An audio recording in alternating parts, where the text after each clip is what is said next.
On national television, with over 4 million viewers watching and two panelists frozen in awkward silence, Karoline Leavitt launched a scathing attack on Congresswoman Jasmine Crockett, calling her emotional, dramatic, loud. At first, it seemed like another sharp exchange in politics, but when the clip hit the internet, it exploded like a grenade. Jasmine didn't clap back. She waited. Then days later, she filed an $80 million defamation lawsuit that sent shockwaves through every major network. Now Karoline's world is collapsing. But how much worse can it still get? Stay with us. This is a story worth every second of your time. The lights were blinding inside Studio A of American Flashpoint, but Karoline Leavitt didn't blink. She'd been here before. Under the glare, above the noise, 4 pundits flanked her at the circular desk, each dressed for war. But it was Karoline who radiated the quiet confidence of someone used to controlling the narrative. The segment was halfway through, tensions already simmering after a heated exchange about violent crime rates in American cities. Then the host, veteran anchor Vince Mallory, leaned forward, voice slick with provocation, and said, "Let's talk about Congresswoman Jasmine Crockett's latest remarks on public safety spending." The air tightened. Karoline's right hand curled around her pen. A small smile played on her lips, not of amusement, but of calculation. She leaned toward the mic, cool and deliberate, and dropped the line that would set the internet on fire. She's not serious. She plays the part. Emotional, dramatic, loud. That's her whole brand. The studio fell into a strange, brittle silence. Not long, just heavy, like air before a thunderstorm. The moment passed quickly, too quickly for the panel to react, but not too fast for the cameras to catch it. Karoline sat back, satisfied, as if she'd just punctuated a sentence, not launched a grenade.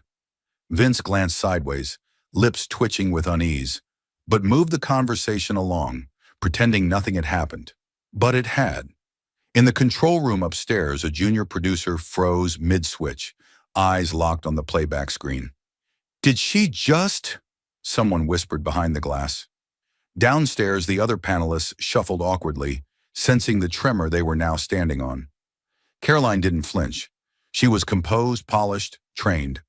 She'd built a brand out of being unfiltered, and she believed wrongly that this would be just another sharp-edged soundbite in a sea of many. But this wasn't just political theater. She had touched something raw, something buried beneath decades of coded language, something that wouldn't stay quiet this time. But what Karoline didn't realize as she stepped off that stage, heels clicking confidently down the hallway, was that her words had already detached from her. The moment had left the studio. It no longer belonged to the panel or to the script. It belonged to the internet.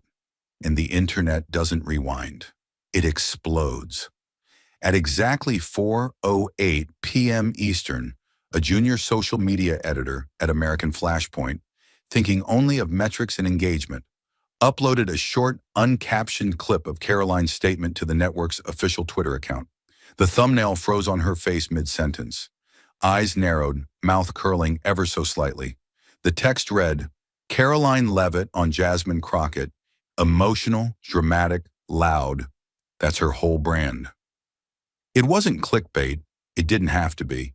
Within 15 minutes, it had 3,000 views, then 12,000, then 40,000. And then someone took that clip, downloaded it, and slowed it down by half. They zoomed in, frame by frame, until Karoline's expression filled the entire screen. Her half smile, a calculated, fleeting expression at the end of her sentence, was now the main event. On TikTok, a user added cinematic music underneath, a low, rising hum, like something out of a psychological thriller. They cut it right as she said the word loud, then froze the frame and added text in stark red. Dog whistle politics in action. That version crossed 1 million views by dinner time. Suddenly, the phrase, emotional, dramatic, loud, wasn't just a jab from one pundit to another. It became a symbol, a trigger, a microaggression broadcast in HD.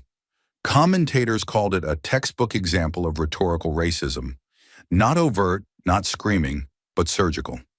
Viewers posted split-screen reactions, One half of the screen showing Karoline's smile, the other showing black women in politics, in boardrooms, in classrooms, all hearing the same thing for years, that they were too much to be respected, too expressive to be taken seriously. People didn't just repost the video, they broke it apart, paused, zoomed, screen recorded. They slowed down her blink, highlighted her breath. They weren't just reacting to the word, they were interpreting the performance. This, one thread began, is how centuries of dismissal are delivered in 3 seconds. Another tweet, now with over 60,000 likes, said, "If you've ever been the only black woman in a meeting, you've heard this before. You've felt this before. The smile, the tone, the fake calm. That's how they erase us, by sounding reasonable." Within hours, the clip had fractured across platforms, from TikTok to YouTube Shorts to Instagram Reels. One college professor built an entire lecture around it. A civil rights podcast aired a full emergency episode titled Respectability, Racism, and the Crockett Clip. The reaction was layered and personal, and it was growing by the second. Karoline had said it like it was just a line, but the world heard it like it was a verdict. And that's when the deeper cut began to show, not just in what she said, but who had gotten away with worse, while she was being crucified for this. To her defenders, the outrage looked manufactured. She didn't scream. She didn't insult her character. "What's the big deal?" they asked. But those voices were quickly drowned by people explaining that the very point of a dog whistle is that it doesn't sound offensive until you know what to listen for. And millions were listening now. This wasn't politics as usual anymore. It had become cultural, personal. And for Karoline, still unaware in her hotel suite, the storm had already left the station. The clip was out. The momentum irreversible. The backlash wasn't about a policy position.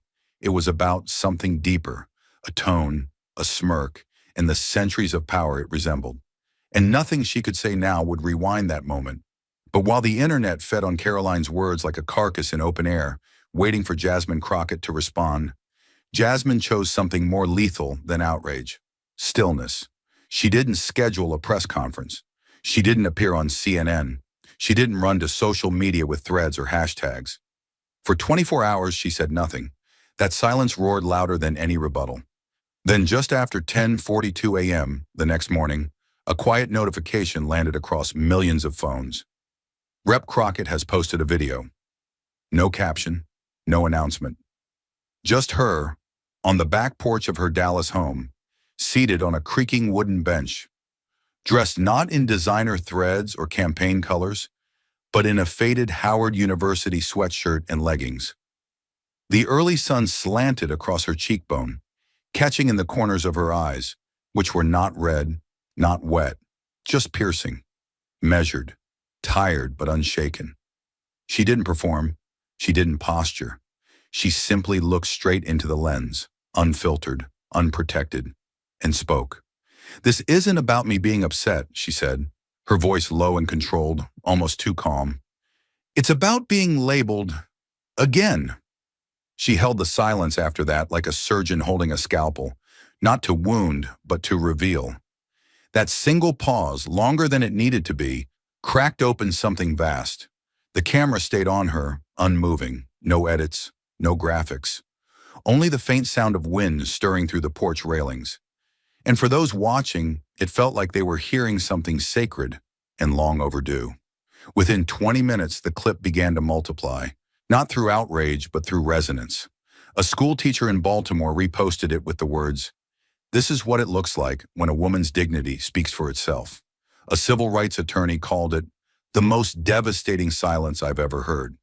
A retired Air Force colonel wrote, "I've seen this face before, from my mother, from my company, from my wife. It always comes before a storm." The video wasn't just shared, it was translated into over a dozen languages, captioned and embedded into articles, podcasts, lesson plans. Not because Jasmine raised her voice, but because she didn't have to. And beneath it all, something far more dangerous to Karoline was happening. Jasmine's calm wasn't interpreted as weakness. It was interpreted as strength sharpened by experience. The kind of strength that doesn't burn down buildings, but rebuilds them after someone else sets the fire. Her sentence, "It's about being labeled," again, wasn't dramatic. It wasn't loud. It didn't need to be. It was the quiet truth spoken by someone who's had to explain herself too many times to people who never had to explain themselves at all. No one remembered Karoline's segment anymore, but everyone remembered Jasmine's stare, and no PR firm in the world could spin that. And even as Jasmine's porch-side words echoed across newsrooms, classrooms, and kitchen tables, Karoline Leavitt sat stiffly in her high-rise condo above Tampa, scrolling through mentions with clenched teeth. She read the captions, watched the remixes, noted the celebrity reposts, but none of it pierced the hardened layer she'd built around her pride. In her mind, this was noise, manufactured outrage, a bad faith interpretation of a harmless comment. She hadn't shouted, she hadn't cursed. It was just analysis, just politics. "People are way too sensitive," she said aloud, staring into the dark reflection of her muted TV screen. The room around her was spotless, sterile, as if nothing outside its windows was unraveling. The world, she believed, was overreacting, and she wasn't going to apologize just because it had forgotten how to take criticism. "If I walk it back now, I'm done," she told Lyle over the phone. "They want blood, not balance." But the world didn't want balance, it wanted accountability. And it was coming for her with numbers. The first sponsor to drop her was discreet. A home wellness brand quietly pulled its affiliate links and sent a 2-line email to her team citing brand alignment concerns. Then came a meal delivery company, less polite. "Effective immediately, our contract with Ms. Leavitt is terminated due to reputational risk." By sundown, 3 deals had vanished from her portfolio like smoke through her fingers. Her email was a minefield of questions she couldn't answer. Subject lines like brand safety inquiry, urgent contract review, and one particularly brutal line from a high-profile New York PR agency: "Is this salvageable?" It wasn't a question, it was a verdict. She stared at that email for 10 full minutes before closing the laptop with a snap. Her jaw clenched, her stomach twisted. But she still couldn't bring herself to blink first. Her entire persona had been built on standing firm while others folded. To apologize now, in her mind, would be to admit weakness, to admit guilt. "I'm not racist," she whispered to no one in particular. "I just said what everyone's thinking." But the silence from her allies was growing louder. Networks didn't call. Friendly voices on social media went mute. No one came to her defense, not even those who once praised her for telling it like it is. The air around her wasn't just tense, it was thinning. And then, just before 10 a.m. the next morning, her phone buzzed with a push notification she didn't expect, didn't even know to fear. "Breaking, Representative Jasmine Crockett announces legal action." She froze, opened the video, and there Jasmine was, again, this time not on her porch, but behind a federal-style podium in downtown Dallas, framed by 2 attorneys in dark suits and a wall of cameras, already live-streaming to national news. Jasmine didn't raise her voice. She didn't gloat. She read from a prepared statement with the calmness of someone who had measured every syllable. "This morning, I am submitting formal notice of intent to file a defamation lawsuit against Ms. Karoline Leavitt for her comments on national broadcasts. We are seeking $80 million in damages for reputational harm, cultural disparagement, and public mischaracterization." She paused, letting the number ring like a bell in the crowd. "This isn't about a headline. It's about principle. It's about the centuries-old price of being too much in a room designed to silence you." Karoline watched from her condo window as helicopters hovered above Dallas, the city glinting with legal momentum. Her coffee sat untouched. The room, once insulated, now felt like a glass box closing in, and she still hadn't said a word. But as the lawsuit became public and the headlines sharpened around her name like blades, what cut Karoline deepest wasn't the legal threat. It was the quiet evacuation of people she once believed were unshakable. The distancing didn't come in the form of angry rants or moral declarations. It came in cold silence, slow fades, and strategic omissions. At first it was subtle. A co-panelist she'd texted regularly stopped replying. A conservative podcast she'd helped promote didn't tag her in its latest episode. though she was clearly the topic. Then it escalated. Bookers who once fought to get her on air stopped returning emails. A familiar producer she'd known for years left her last message unread. No reply, no explanation, just digital disappearance. She refreshed the thread 3 times, hoping it was a glitch. It wasn't. This wasn't pushback. It was abandonment. The betrayal began to crystallize when Frontline Exchange, a show she'd guested on every quarter for the past 2 years, released its new episode lineup. Her name wasn't on it. She checked twice. Then again. Her slot had been replaced by a younger, newer voice, one she'd once been asked to mentor. When Lyle called to ask what happened, the show's publicist responded with a neutral bombshell. We're rotating talent for tone alignment. Tone alignment. That phrase sat in her gut like ice water. It was the polite version of, you are now a liability. Karoline didn't cry. Not then. She went into logistics mode. Maybe this was just temporary. Maybe she could wait it out. But then the digital betrayals began stacking like a slow, brutal avalanche.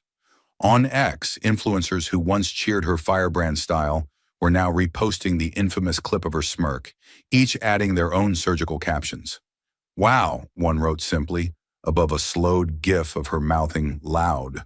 Another, a fashion blogger she'd done 3 fundraisers with, posted, "Sis said it with her whole chest," and didn't blink. Even more painful were the vague subtweets. Some people expose themselves when the mask slips. Let them tell on themselves. Always do.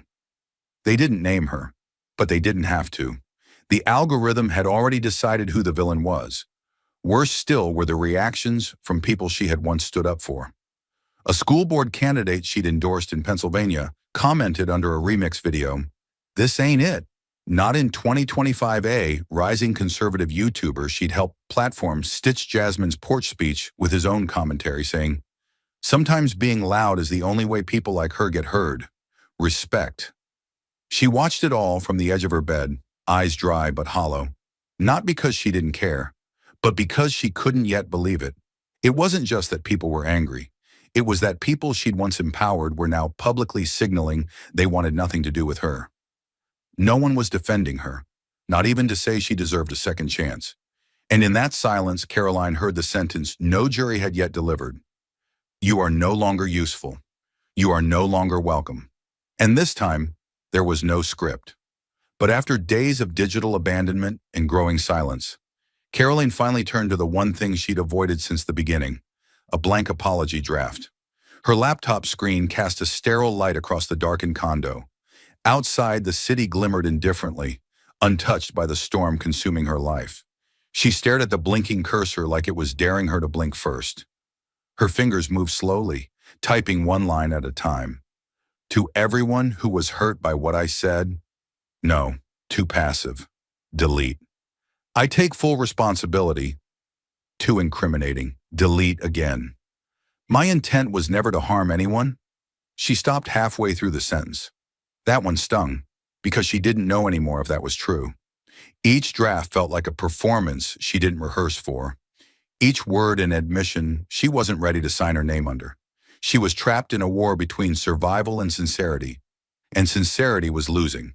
By nightfall, her nerves were frayed. Her notebook was filled with crossed-out fragments and half-finished sentences. Her voice memos sounded hollow, too rehearsed to believe. In desperation, she called Shay Whitlow, one of the few people who still picked up. Shay had the calm efficiency of someone who'd buried bigger careers than Karoline's. You need a statement that keeps you alive, not one that saves your soul, she said flatly. No admissions, no apologies, just enough to look like you care. Karoline didn't argue. She had no strength left for pride. Together, they constructed the message, clean, vague, and legally inert. At 11:42 p.m., she posted it across all platforms simultaneously. The past few days have been incredibly difficult. I understand that my recent comment during a live discussion caused pain for many. That was never my intention. I value respectful political dialogue and regret that my words shifted focus away from the issues. I look forward to returning to meaningful conversations soon. No apology, no emotion, just language designed to survive the fire without getting burned. But the fire didn't care. Within minutes, the reaction spread like dry brush catching spark. The replies were swift and precise, not enraged but disappointed. Some called the statement insincere. Others said it was cowardly. One comment read, "This isn't accountability. This is crisis management." Another simply said, "This was never about politics. This was about dignity." A video editor reposted her original comment next to the new statement, cutting between her smirk and her closing line about respectful dialogue. It didn't need narration. The contrast was enough to condemn her. The public didn't see remorse. They saw retreat. Not a reckoning, just a strategy. Karoline sat on the floor beside her untouched glass of wine, phone in hand, staring at the endless scroll of responses. Not screaming, not crying, just still. As if part of her had already known this would happen. The statement she posted was meant to stop the bleeding, but all it did was confirm what most had already decided. She wasn't sorry. She was cornered. And now the crowd had turned not because she fell, but because she refused to fall with grace. She had stayed silent long enough. While Karoline issued lukewarm statements from the shadows, Jasmine Crockett chose to step into the light, on her own terms, with full clarity and no apology. The plaza in front of the federal courthouse in Washington, D.C. had become a fortress of flashing cameras and craning microphones. Satellite vans lined the curbs. Helicopter rotors hummed faintly overhead. Reporters from every major network jostled for position, their breath visible in the cold morning air. And then the doors opened. Jasmine Crockett emerged, not flanked by handlers or surrounded by party elites, but shoulder to shoulder with two civil rights attorneys. Her posture was calm, deliberate. Her eyes scanned the crowd not with bitterness, but with purpose.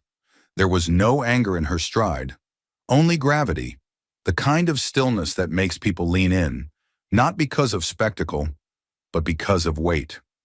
She took the podium slowly, removed her gloves, and gripped both sides of the stand, not to steady herself, but to anchor what was about to come. "This isn't about outrage," she began, her voice firm but not raised. "This is about erosion. Erosion of dignity, erosion of equality, and the silent permission we keep giving people to chip away at both. One smirk, one joke, one offhand comment at a time." Then she stepped back, and her lead attorney stepped forward. His voice was sharper, more surgical. "We are filing a formal defamation lawsuit against Ms. Karoline Leavitt, not based on one clip, but on a persistent and documentable pattern. This is not isolated, it is not accidental, it is strategic." What followed next was no ordinary press packet. Reporters were handed a thick binder, its cover stamped with a single word in bold black letters: intent. Inside were screenshots of tweets, some public, some since deleted, segments from political talk shows, audio transcripts of podcast episodes. But it wasn't the individual pieces that stunned the crowd. It was how they connected. The same dismissive phrases repeated across years, the same smirks when black women were mentioned, the same subtle shift in tone, mocking, patronizing, performative, each time the conversation involved race, gender, or power. What had once been waved off as just commentary had become a pattern, a documented effort to discredit, diminish, and devalue. And then Jasmine spoke again, this time quieter. "It's never about just one thing," she said, her gaze holding the lenses of a dozen cameras. "It's about the weight of hearing it, over and over. It's about what it does to you when you're told, on national television, that you're too loud to be taken seriously, that your passion is a punchline, that your voice is too inconvenient to be valid." She paused, her voice not breaking, but tightening. "This case is not about vengeance. It's about memory, because if we don't confront these patterns now, we leave them for the next girl. And the next." There was no dramatic mic drop, no applause, just a silence thick enough to feel like judgment. And in that stillness, the lawsuit was not merely filed. It was engraved into the conscience of a nation still struggling to hear the voices it had long tried to silence. The court date arrived like a storm on a calendar, circled in red ink and unavoidable. After weeks of media noise and online speculation, the spectacle faded into solemn reality. This would no longer be fought on airwaves, but under oath.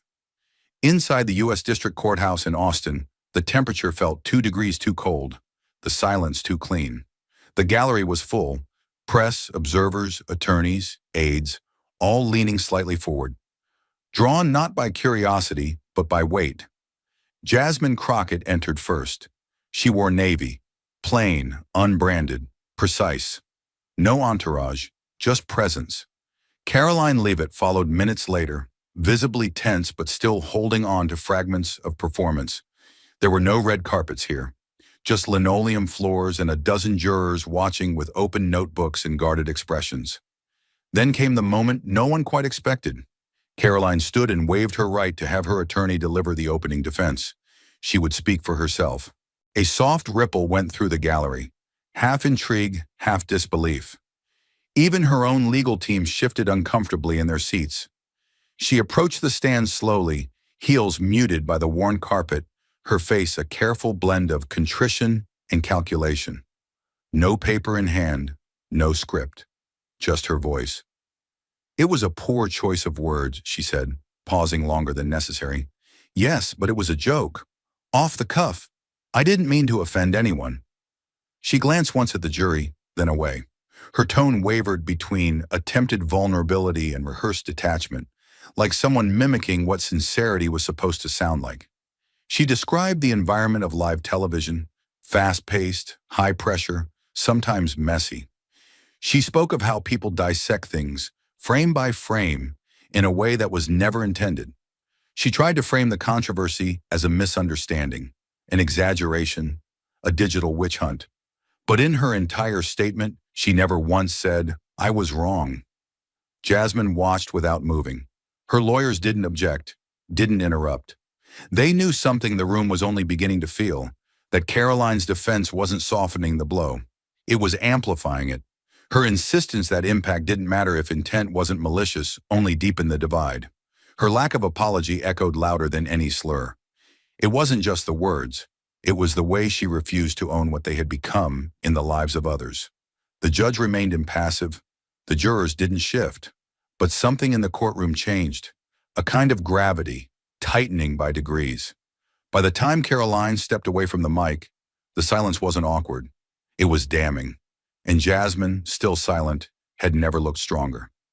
The tension from Karoline's hollow defense had not yet settled when Jasmine Crockett's lead attorney rose from her chair, deliberate, steady, and composed like a blade unsheathed in silence. Her name was Marianne Granger, a veteran litigator with a calm authority that silenced the room without effort. She didn't gesture wildly. She didn't posture for theatrics. Instead, she walked slowly toward the jury box, locking eyes with each juror as though she were inviting them into something sacred and deadly serious. "Ladies and gentlemen," she began, voice low but firm, "we're not here today because of one sentence. We are here because this country has learned to dress prejudice in Polish, to excuse patterns as personality, and to let, I didn't mean it, become the shield that protects 1,000 cuts." Then came the sentence that split the air like thunder. "Intent does not erase impact." She let it hang, then delivered the next blow. This wasn't a slip. It was a habit. She turned and clicked a remote. The courtroom lights dimmed, and a projector screen came to life behind her. On it, the first exhibit, an internal email dated 6 months before the comment that sparked the lawsuit. It was from a producer at Karoline's media firm. The subject line read, "Jasmine segment, let's frame it right." The body was worse. "She's always fiery. Let's let her burn herself out. Feed into the dramatic thing. The louder, the better." Granger didn't editorialize. She let the words speak for themselves. Then she moved to video evidence. 5 clips in succession. Each showed Karoline interacting with different women of color on live TV. In each, the pattern was unmistakable. Interrupted mid-sentence, eye rolls, thin-lipped smiles, mocking repetition of words like marginalized, equity, and lived experience as if they were punchlines. One clip featured Karoline chuckling and saying, "Here we go again," while a black professor tried to explain the historical context of redlining. But Granger wasn't done. She called Dr. Alan Ruiz to the stand, a sociolinguist from Georgetown University. He had analyzed over 47 hours of Karoline's televised appearances using facial expression tracking, speech cadence, and interruption frequency. His expert testimony, delivered with clinical clarity, laid out what he called linguistic pattern bias. The data shows, he said, a statistically significant increase in vocal interruption, dismissive tone markers, and nonverbal ridicule when Ms. Leavitt engaged with female guests of color compared to white male guests. At that moment, a juror shifted forward, not out of boredom, but out of something much heavier: recognition. Granger approached the jury one last time. What this pattern shows, she said, is not just a lapse in judgment. It is a structure, a rehearsed, televised, monetized structure of reducing a specific kind of woman into noise, into caricature, into punchline. She didn't need to raise her voice, because in that room, the silence screamed louder than anything Karoline had ever said. And just when the room thought it had heard the most damning testimony, the judge called the next witness, Congresswoman Jasmine Crockett herself. There was no dramatic flourish as she stood, no tearful glances, just the sound of her heels against the courtroom floor, measured, steady, unshaken.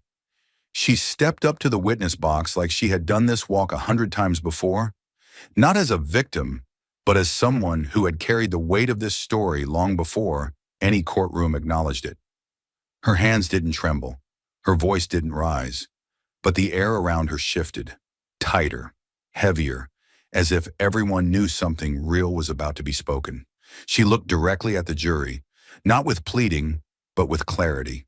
Her voice, low and steady, carried no bitterness, only truth. It wasn't about what she said, Jasmine began, letting the first sentence breathe.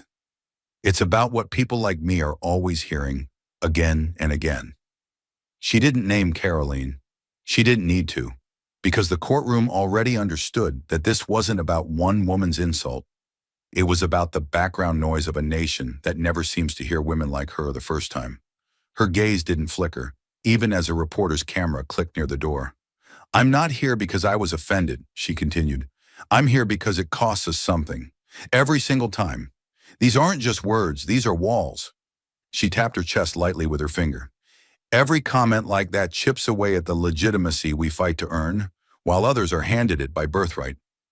No one in the courtroom moved. Even Karoline looked down. "And when the world sees us as emotional, dramatic, loud," Jasmine added, her voice still level but steel-lined, "they don't hear our warnings.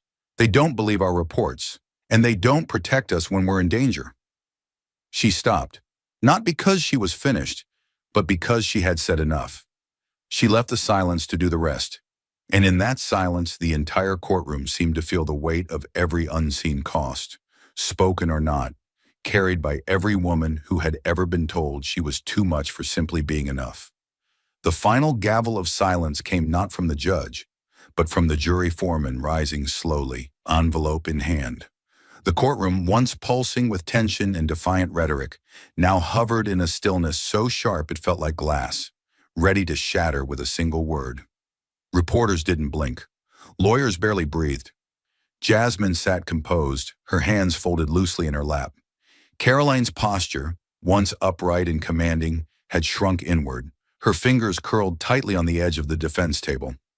The judge unfolded the slip, glancing at it with a neutral face, so unreadable it made time stretch unbearably. Then came the voice, low but unmistakably final.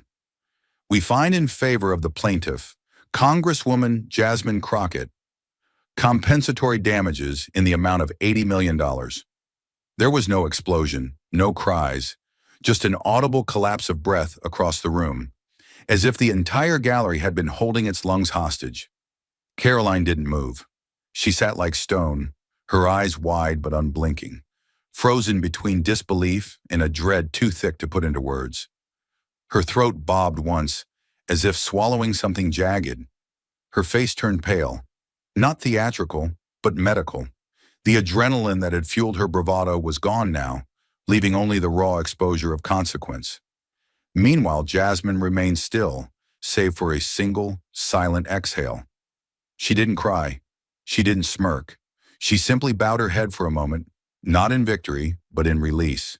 It was the breath of a woman who had stood still while storms were hurled at her and had finally watched one pass. Within minutes, the outside world detonated. Every major network broke into programming. Screens lit up with breaking news chyrons. Twitter turned into a battleground of hashtags, legal analysis, and visceral emotion. But amid the firestorm, one phrase crystallized: simple, powerful, undeniable. A line from a New York Times column that spread like gospel across the country. Jasmine Crockett didn't win by being loud. She won by being deliberate. And in that phrase, something shifted. Not just in the courtroom, not just in Karoline's world, but in the broader conversation about who gets heard, who gets dismissed, and what it costs to speak with dignity when the world demands noise. As the cameras panned away from the federal courthouse and the headlines ignited like wildfire across the nation, Karoline Leavitt stepped into a black SUV, her face drained, her mind echoing with the sound of a verdict she could not unhear. The automatic doors of the Austin Grand Regency hissed open, swallowing her whole. She walked through the marble-floored lobby as if underwater, past bellboys who stole glances, past receptionists too rehearsed to react. No cameras followed her inside. No supporters waited by the elevators. The silence wasn't comforting. It was suffocating. When the elevator reached the 14th floor, Karoline didn't press the button. She simply stood there for a moment, staring at her own reflection in the brass panel, jaw clenched, mascara faded, the last fragments of her televised confidence long dissolved. Inside her suite, blackout curtains were already drawn. Someone on her team had ordered tea and fruit. It sat untouched on the table. Her phone had 37 unread messages, 4 voicemails, 11 missed calls, and 2 PR drafts awaiting her approval. She turned it off, then tossed it face down. Not even a sigh escaped her lips. Only stillness. The same kind of stillness that follows a car crash or a thunderclap. For 3 days, the room became her bunker. No Instagram story, no tweet, no statement, no carefully worded clarification. Karoline, the woman once known for cutting through the noise, was now mute. The silence at first was strategic, a brief pause to regroup. But on day 2, it began to rot. Public perception started to shift, and quickly. What was once seen as dignified restraint was now mocked as cowardice. Screens across the nation flickered with pundits leaning in, eyes narrowed, tones sharpened. One panelist on a major political show didn't mince words. She built her career on being unapologetically loud. But now when it counts, she disappears. Is that leadership or surrender? The phrase echoed like a slap. It became a headline, then a meme. Then a TikTok audio clip layered under footage of a chair spinning empty, tagged, number, where is Karoline? But Karoline didn't scroll, didn't reply. She spent hours pacing, then sitting still. She stared at the ceiling. At the television she never turned on. At the apology drafts her team kept updating and emailing to her inbox, marked urgent. She opened none of them. The deeper she stayed in the silence, the heavier it became. Her team outside the suite began to fracture. The assistant who once followed her with notepad and schedule began taking calls in hushed tones, updating her LinkedIn. The intern left a note and slipped out without saying goodbye. Even the publicist, her ride or die from the early cable news days, texted one last message before boarding a flight back to New York. You have to say something, anything, or this story won't die. You will. But Karoline said nothing, not out of stubbornness, not out of strategy, but because she no longer knew what version of herself the world would accept. The bold pundit? The fallen fighter? The contrite exile? Then came the gut punch she hadn't expected, not from social media, but from legacy media. On day 3, around 5:14 p.m., she opened her laptop for the first time, just to check headlines, just to feel the pulse. What she saw stopped her cold. On the homepage of Patriot Talk Network, the very channel that once built her into a conservative firebrand, her image had been scrubbed. Her banner shows, previously front and center, were nowhere to be found. Her profile bio was gone, not hidden, deleted, as if she had never existed. Not even a due to recent controversy message, just digital erasure. Karoline stared at the screen for a long time, blinking slowly, then letting her gaze drift to the wall. Somewhere inside her chest, something small and cold slid into place. Not rage, not grief, just understanding. The kind of quiet realization that no team could prepare her for, no crisis manager could spin. Her fall wasn't just public, it was intentional, and they were moving on, without her. That night, the lights in the suite stayed off. The curtains remained drawn. The only glow came from her laptop, still open to the empty homepage that once bore her face. Karoline sat on the carpet, barefoot, knees pulled to her chest. No camera caught that image. No reporter described it. But in that private darkness, far from microphones and talking heads, the weight of her silence finally pressed down hard enough to leave a bruise. And for the first time since the trial, Karoline whispered aloud. Not for Twitter, not for spin, not for survival. Just 5 words, low and hoarse. What if they were right? The room offered no answer, just more silence. Crushing, vast, and now fully her own. But just as Karoline began to rebuild a wall of silence around herself, the world found a crack and drove a wedge straight through it. The audio leak wasn't meant to happen. It was private. A voice memo recorded in a fit of exhaustion sometime around 2:11 a.m. never meant to travel further than one friend's inbox. The tone was groggy, uneven, laced with frustration, the kind of venting only spoken in trusted spaces, when adrenaline fades and regret hasn't quite arrived. But somewhere along the way, someone forwarded it, or sold it, or betrayed her, and within 12 hours, the world had it. The voice began low, crackling softly in the background of a dim room. This whole thing is theater. Jasmine knows what she's doing. She's milking it for attention. That was all the world heard. A 12-second clip, isolated, trimmed, posted with dramatic background music and slow-motion subtitles that timed perfectly with the word milking. The soundbite hit Twitter like a stun grenade. Within hours, it was re-uploaded to TikTok, stitched into compilations, and captioned with cutting sarcasm like, "Oops!" She said the quiet part out loud. Karoline's phone buzzed nonstop, but she didn't need to look. The way her PR director banged open the suite door, eyes wide, holding her phone aloft like it was radioactive, told her enough. "Did you send this to anyone else?" Karoline blinked, then blinked again. "What are you talking about?" The director hit play. Karoline didn't speak. She didn't need to. Her own voice echoed back at her from the phone, slurred with fatigue, but unmistakably hers. Her mouth parted slightly. She looked as though someone had unplugged her soul from her body. Then she sat down, slowly, heavily. The backlash wasn't a ripple. It was a tsunami. Every headline sharpened like a blade.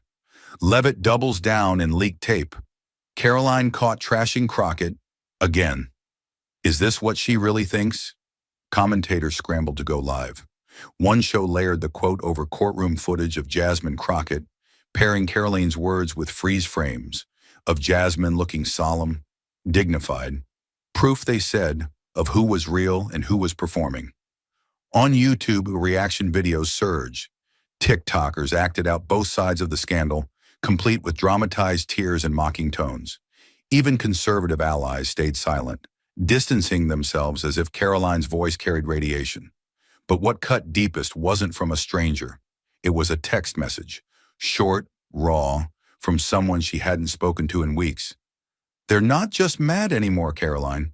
They're hurt." That word, hurt, hit harder than any headline. Karoline read the text 3 times. Her fingers hovered over the screen. She typed, deleted, typed again, deleted again.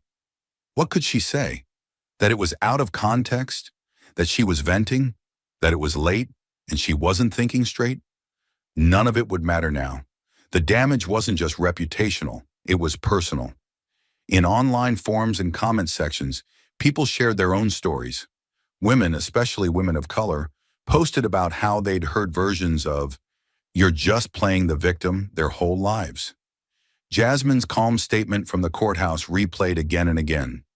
"It's about what people like me are always hearing," again and again. Now Karoline's leaked tape was Exhibit B. Her team scrambled into crisis mode. A new PR firm was brought in overnight. They offered her 3 pre-written apology statements, one full-throated, one moderate, one veiled. Karoline stared at them all like they were written in another language. "None of this sounds like me," she whispered. A younger staffer, newly assigned to social listening, chimed in without making eye contact. "That's kind of the point now." Outside the hotel, protesters began to gather. Only a few at first, holding signs with her leaked quote printed in bold. But as the hours passed, more joined. Some chanted, others just stood, silent, disappointed. Their presence wasn't fiery, it was solemn. That, Karoline realized, was worse. And then came the call. It wasn't from a network executive or a political donor, but from the friend she'd sent the memo to in the first place. The one person who should have had her back. "Did you leak it?" Karoline asked before the friend could even say hello. There was a long pause, then, "I didn't mean to. I forwarded it to someone for advice. I didn't think."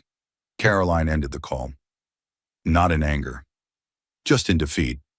That night, as thunder rolled over the Texas skyline and distant sirens pulsed in rhythm with her heartbeat, Karoline sat at the edge of her hotel bed, knees locked, hands clasped tightly in front of her mouth.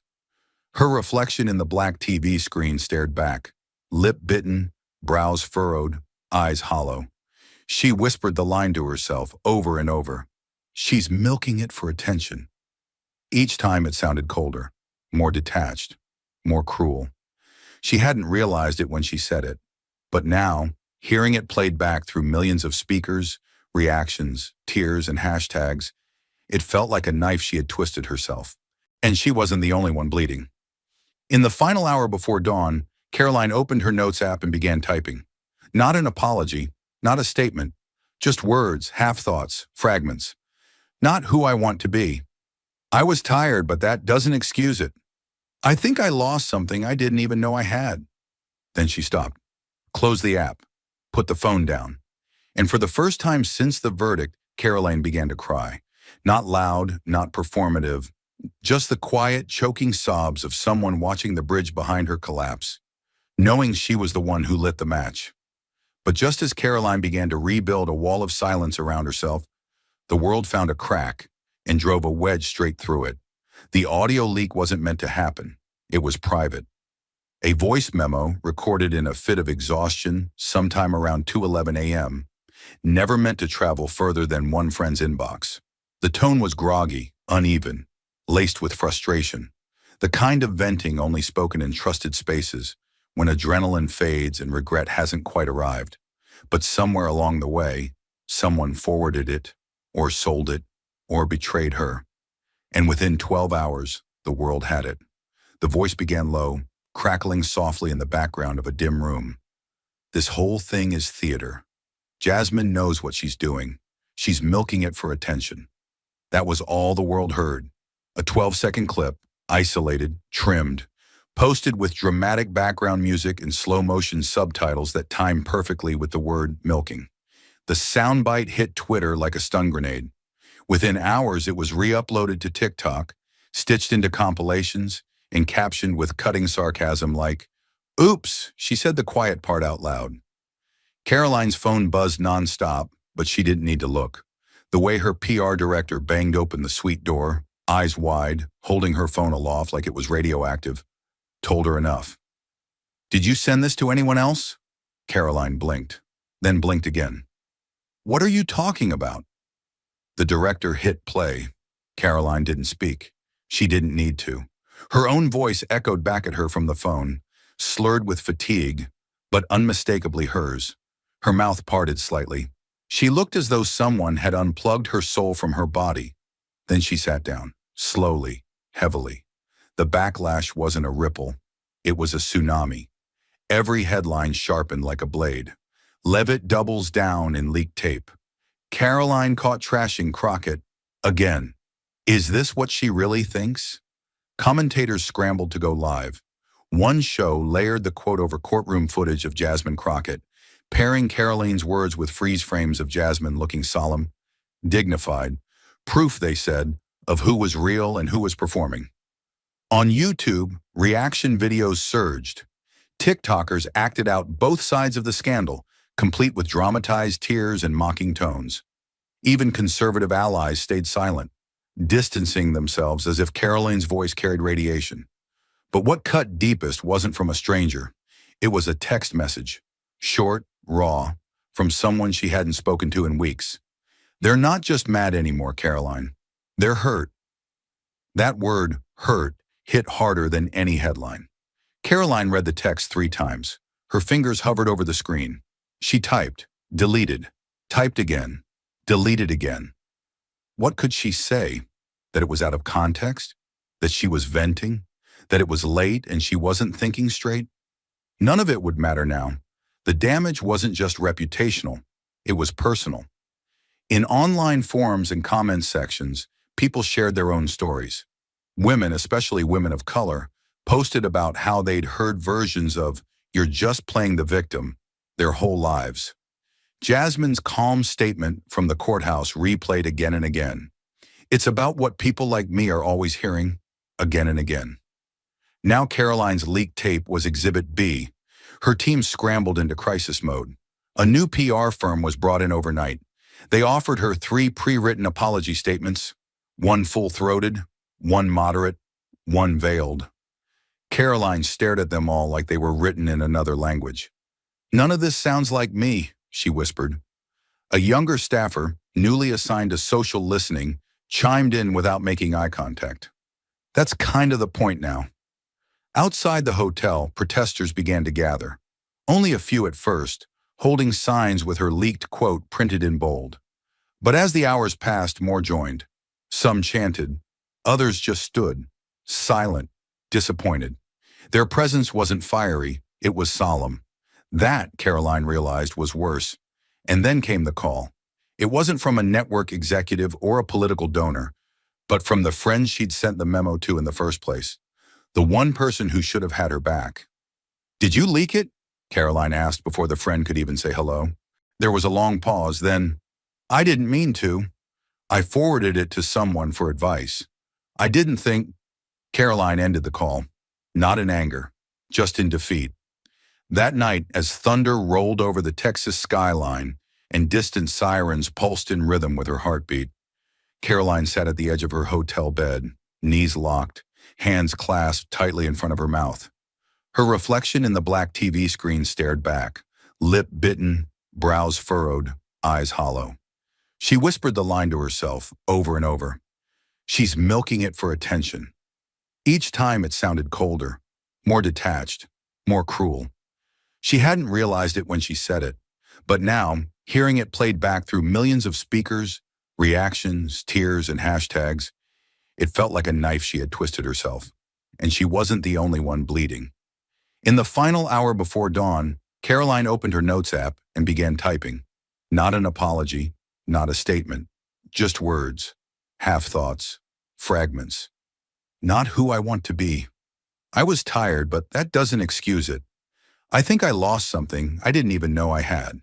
Then she stopped, closed the app, put the phone down, and for the first time since the verdict, Caroline began to cry.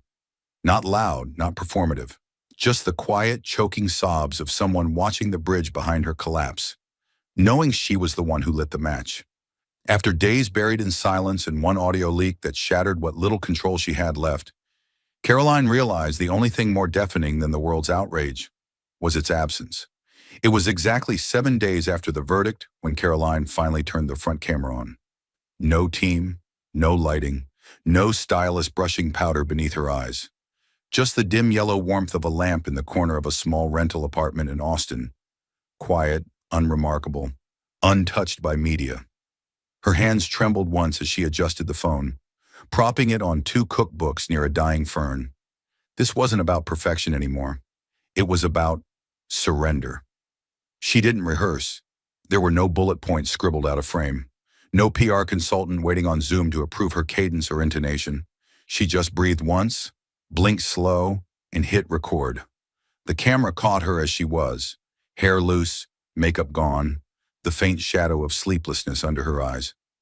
And then she spoke.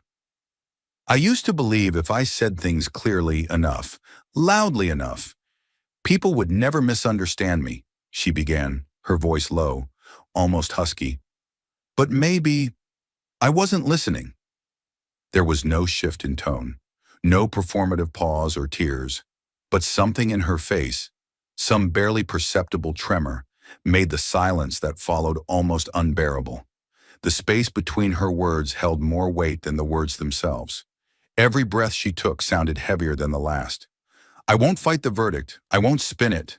I'll take the loss, because maybe that's the most honest thing I've done in a long time. But I won't waste it. It wasn't long, just 92 seconds. No cuts, no filters, no clever edits. When she finished, she stared into the lens for a beat too long, like she didn't know if she should hit upload or delete.